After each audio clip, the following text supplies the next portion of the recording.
નમસ્કાર વિદ્યાર્થી મિત્રો, 30 જૂનથી છે L0 ડિવાઇસ બંધ થઈ જશે. પછી તે મોર્કો હોય, મંત્રા હોય કે સ્ટાર્ટ ટેગ હોય, આ તમામ ડિવાઇસ છે બંધ થઈ જશે. એટલે કે આધાર સર્વિસ છે, બેન્કિંગ સર્વિસ છે અથવા તો મા કાર્ડ જેવી સર્વિસો છે, ઘણી બધી જગ્યાએ છે આ ડિવાઇસ કામ કરવાનું બંધ થઈ જશે. જેની જગ્યાએ નવા L1 ડિવાઇસ લઈ રહ્યા છે.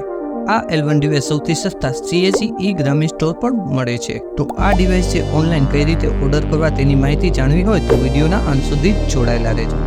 તો ચાલો સીધા મોબાઈલ સ્ક્રીન પર જઈએ અને મંત્રા L1 ડિવાઇસ છે કઈ રીતે ઓર્ડર કરવું તે જાણી લઈએ. સૌથી પહેલા જો આપના મોબાઈલમાં CSE ગ્રામીણ સ્ટોર ડાઉનલોડ કરેલું ન હોય તો જલ્દીથી પ્લે સ્ટોર પર જઈ અને આ એપ્લિકેશન ડાઉનલોડ કરી લો. ડાઉનલોડ થયા બાદ છે આપણે એપ્લિકેશન ઓપન કરવાની રહેશે. એપ્લિકેશન ઓપન થયા પછી આ રીતે ઇન્ટરફેસ જોવા મળશે, જેમાં તમારે સૌથી પહેલા છે ભાષા સિલેક્ટ કરવાની રહેશે. ભાષા સિલેક્ટ થયા બાદ કન્ટિન્યુ બટન પર ક્લિક કરવાનું રહેશે.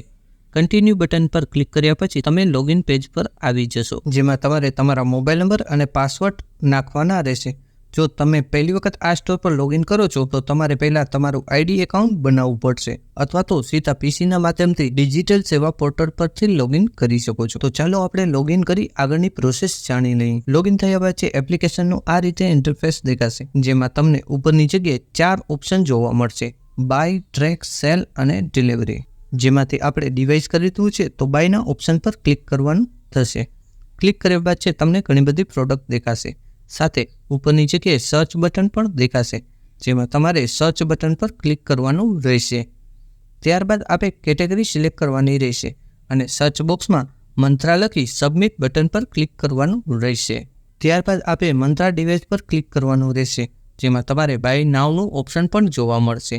તેમાં ક્લિક કરતાં જ બીજા પેજમાં આવી જશો, જ્યાં આપણે ચેકઆઉટ બટન પર ક્લિક કરવાનું રહેશે, જેમાં એડ્રેસની વિગતો નાખવાની અથવા કન્ફર્મ કરવાની રહેશે.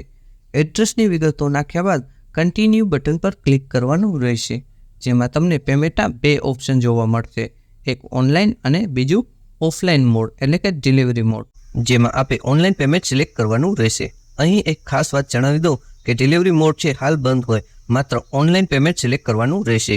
ત્યારબાદ આપણે પ્લેસ ઓર્ડર સિલેક્ટ કરવાનું રહેશે. ત્યારબાદ આપણે ઓનલાઈન પેમેન્ટમાં 2 ઓપ્શન જોવા મળશે, જેમાં પેયુમાં DCMI અને નેટ બેન્કિંગ. જ્યારે બીજા ઓપ્શનમાં આપણે EasyPay ઓપ્શન જોવા મળશે, જેમાં તમે UPIનું પણ ઓપ્શન સિલેક્ટ કરી શકો છો.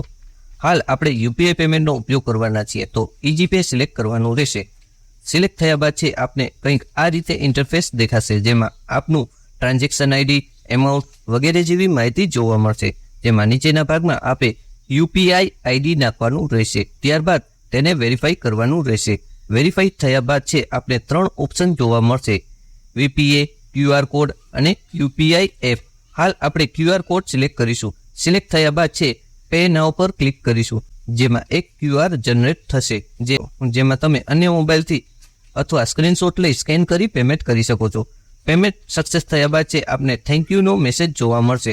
તો આ રીતે છે L1 ડિવાઇસ છે CSE ગ્રામીણ સ્ટોરથી ઓનલાઈન ઓર્ડર કરી શકાય છે.